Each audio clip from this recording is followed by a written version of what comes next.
Good morning students, class 8th Hindi reader chapter 14। आइए पढ़ते हैं पाठ परिचय।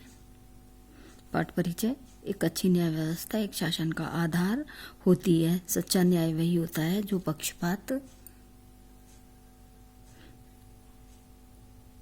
पक्षपात रहित हो और बिना किसी भय के किया जाए।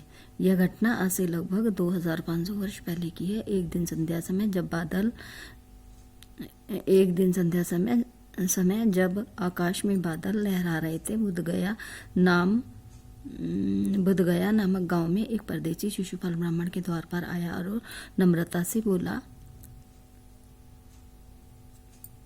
क्या मुझे रात काटने के लिए स्थान मिल जाएगा? शिशुपाल अपने गांव में सबसे अधिक निर्धन थे। उन्होंने मुस्कुराते हुए कहा, यह मेरा सौभाग्य है, आइए पधारिए, अतिथि के चरणों से चौका पवित्र हो जाएगा। परदेशी और ब्राह्मण दोनों अंदर गए। शिशुपाल ने जब बातें आरंभ की तब उनको सुनकर परदेशी चकित रह गया। उसकी बातें युक्तियुक्त और प्रभावशाली थी। इस छोटे से गांव में ऐसा विद्वान और तत्वदर्शी पंडित हो सकता है, इसकी उसे कल्पना भी न थी। शिशुपाल ने कहा, आजकल बड़ा अन्याय हो रहा है। जब देखता हूँ तब मेरा रक्त उबलने लग जाता है। परदेसी ने पैंतरा बदलकर उत्तर दिया, शेर और बकरी एक ही घाट पर पानी पी रहे हैं। रहने दो, मैं सब जानता हूँ। दोष निकालना सुगम है, परंतु कुछ करके दिखाना कठिन है।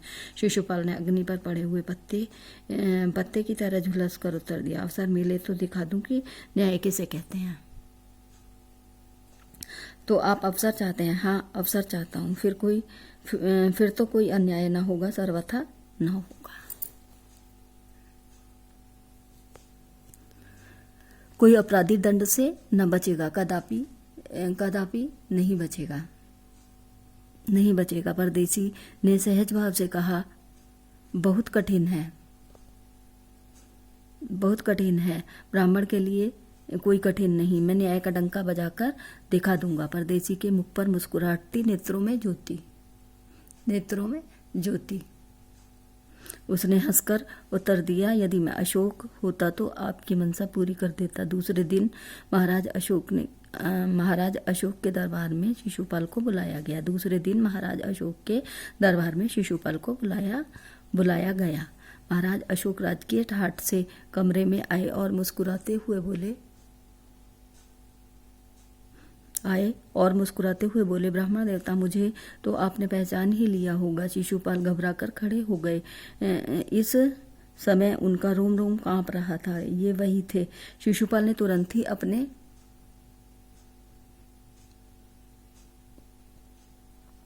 हृदय को स्थिर कर लिया और कहा, मुझे नहीं पता था कि आप ही महाराज हैं, अन्यथा उतनी स्वतंत्रता से बातचीत नहीं करता। महाराज ने कहा, आपने कहा था कि यदि मुझे अवसर दिया जाए तो मैं न्याय का डंका बजा दूंगा। मैं आपकी इस विषय में परीक्षा लेना चाहता हूँ। आप तैयार हैं? शिशुपाल ने हंस की तरह गर्दन ऊंची की और कहा, हाँ, यदि महाराज की इच्छा है तो मैं तैयार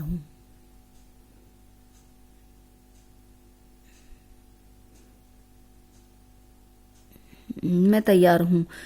कल प्रातःकाल से तुम न्याय मंत्री नियत किए जाते हो। शांति रखने का उत्तरदायित्व केवल तुम ही पर होगा। उत्तरदायित्व, जिम्मेदारी। यदि कोई घटना हो गई अथवा कोई हत्या हो गई तो उसका उत्तरदायित्व भी तुम पर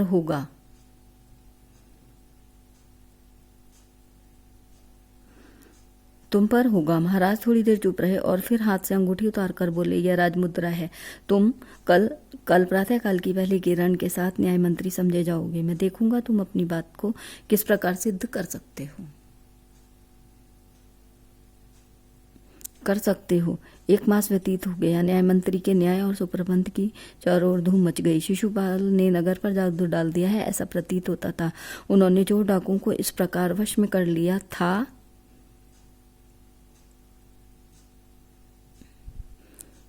था जिस प्रकार सर्प को बीन बजाकर सपेरा वश में कर लेता है। उन दिनों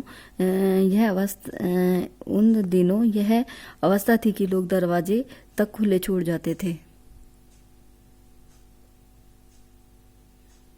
खुले छोड़ जाते थे, परंतु किसी की हानि न होती थी। शिशुपाल का न्याय अंधा और बहरा था, जो न सूरत देखता था न सिफारिश सुनता था। वह केवल दंड देना जानता था, दंड भी शिक्षाप्रद। नगर की दशा में आकाश पाताल का अंतर आ गया। परंतु एक रात्रि किसी ने एक पहरेदार की हत्या कर दी। प्रातःकाल इस घटना की घर घर में चर्चा थी। लोग हैरान थे कि इतना साहस किसे हो गया कि राजकर्मचारी को मार डाले, और वह भी शिशुपाल के शासन में। राजधानी में आतंक छा गया।